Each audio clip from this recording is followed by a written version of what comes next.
Hello लोगोफोर खुलुमबाय welcome back to माय यूट्यूब चैनल स' नोंथांमोन साफ्रोमखौबो बड' लेंगुवेज जिके यूट्यूब चैनलनि गोदान भिडिअ बरायनानै लाग्रोफिनबावबाय आई होप नोंथांमोना इसोरनि अननायाव जोबोर मोजाङैनो दङ आरो आंबो दासान्दि जोबोर मोजाङैनो दङ। थ' लोगोफोर नोंथांमोना जायफ्रा चेनेलाव गोदान अन्नानै चेनेलखौ साबस्क्राइब खालामनानै होलां आरो भिडिअ मोनसे लाइक कमेन्ट आरो शेयार खालामनानै होनो थाखाय गोसो गोरबोनिफ्राय गुरै खावलायहरनाय थाबाय। थ' लोगोफोर जों दिनै सावरायगोन भारत हादरनि सिङाव थानाय जि हादरसा थामहिनबा रायजोफोर बे रायजोफोरनि जि खेंफोरथि बे खेंफोरथिनि सायावनो जों सावरायगोन दिनैनि बे भिडिअनि गेजेरजों। भिडिअआ एसे गोलाव जानो हागौ, नोंथांमोना भिडिअखौ जोबजासिम नाय। थ' बिदिब्ला जों जागायलांनोसै, भिडिअखौ स्टार्ट खालामलांनोसै। थ' बे माबायदि जागोन होननानै बुङोब्लाथाय आं एग्जाम्पल हिसाबै हमना लादों जेनेबा आसामा मोनसे रायजोनि मुं आरो बे रायजोनि राजथावनि थामहिनबा आसामनि राजथावनिनि मुंखौ आं बुंलांगोन। थामहिनबा रायजोनि मुंखौ आं मुंख'गोन आरो राजथावनिनि मुंखौ मुंख'गोन आरो बेनि सोरगिदिं सिमाया बेसेबां स्कुवेर किल'मिटार बेखौबो आं मुंख'गोन आरो बे रायजोआव गंबेसे जिल्लाफोर दं बेखौबो आं मख'गोन आरो लोगोसे बे रायजोआ माब्ला दाजादोंमोन बेनि जि कालार बा बेनि जि मायथाइ बेखौबो आं मुंख'लांगोन। थ' आई होप नोंथांमोना बे भिडिअखौ जोबजासिम नायगोन आरो बे भिडिअआ एसेब्लाबो हेल्पफुल जागोन, मानोना बे मोनसे जेनेरेल नलेजनि जि मोनसे पार्ट बेखौ मिथिनाया गोनांथिथार। थ' बिदिब्ला भिडिअखौ स्टार्ट खालामनोसै। फार्स्टआवनो आं बुंनो लादों अन्ध्र प्रदेश रायजोनि। बे अन्ध्र प्रदेश रायजोनि राजथावनिया जाहैबाय हायदराबाद आरो बेनि सोरगिदिं सिमाया 2,75,069 स्कुवेर किल'मिटार आरो बे अन्ध्र प्रदेशआव 23 जिल्लाफोर दं आरो बेयो 1 अक्ट'बर 1953 मायथाइयाव दाजादोंमोन। नेक्स्टआव जों नायनि अरुणाचल प्रदेश रायजोनि। थ' बे अरुणाचल प्रदेश रायजोनि राजथावनिया जाहैबाय ईटानगर आरो बेनि सोरगिदिं सिमाया 83,743 स्कुवेर किल'मिटार आरो लोगोसे बेनि गासै जिल्लाया 60 आरो बेयो 20 फेब्रुआरि 1987 इं मायथाइयाव दाजादोंमोन बे अरुणाचल प्रदेश रायजोआ। बेनि उनाव नायनि जों आसाम रायजोनि। आसाम रायजोनि राजथावनिया जाहैबाय दिसपुर आरो बेनि सोरगिदिं सिमाया 78,438 स्कुवेर किल'मिटार आरो बेवहाय आसाम रायजोआव गासै 27 जिल्लाफोर दं आरो बेयो 22 जानुवारि 1950 मायथाइयाव बे आसाम रायजोआ दाजादोंमोन।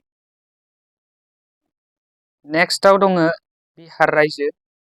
बिहार रायजोनि राजथावनिया पाटना आरो बेनि सोरगिदिं सिमाया 94,163 स्कुवेर किल'मिटार आरो बेयाव गासै 38 जिल्लाफोर दङ आरो बेयो 15 आगस्ट 1947 मायथाइयावनो दाजादोंमोन बे जिल्लाया।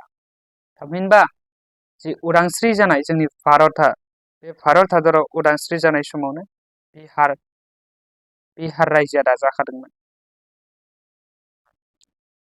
बेनि उनाव नायनि छत्तीसगढ़ रायजो आरो बे छत्तीसगढ़ रायजोनि राजथावनिया जाहैबाय रायपुर आरो बे रायपुरनि बे छत्तीसगढ़नि सोरगिदिं सिमाया जाहैबाय 1,36,034 स्कुवेर किल'मिटार आरो बेनियाव गासै 27 जिल्लाफोर दङ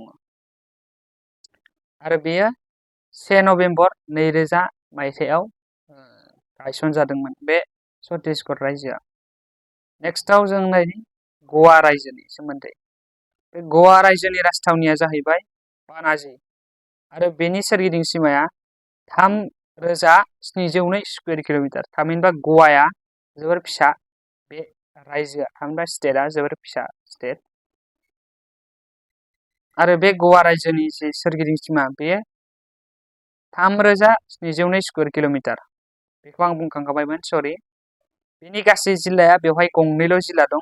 थ' बे गंनै जिल्लाजोंनो गंसे रायजो जादों। आसरित खोथा, बे मोनसे आनबिलिभेबल स्टेट जादों आरो बेयो 30 मे 1987 मायथाइयाव थामहिनबा खालाराव बे रायजोआ दाजादोंमोन। आरो गुजरात रायजो, बे गुजरात रायजोनि राजथावनिया जाहैबाय गांधीनगर। आरो बे गुजरातनि जि सोरगिदिं सिमा, बे सोरगिदिं सिमाया 1,63,93,023 स्कुवेर किल'मिटार आरो बेवहाय गासै गं 26 जिल्लाफोर दं। आरो बेयो 1 मे 1960 इं मायथाइयाव गायसनजादोंमोन बे गुजरात रायजोआ।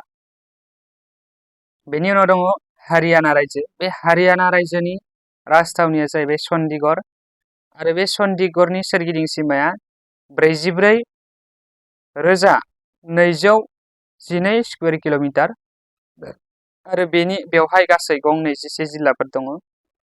आरो बेयो 1 नभेम्बर 1966 इं मायथाइयाव दाजादोंमोन।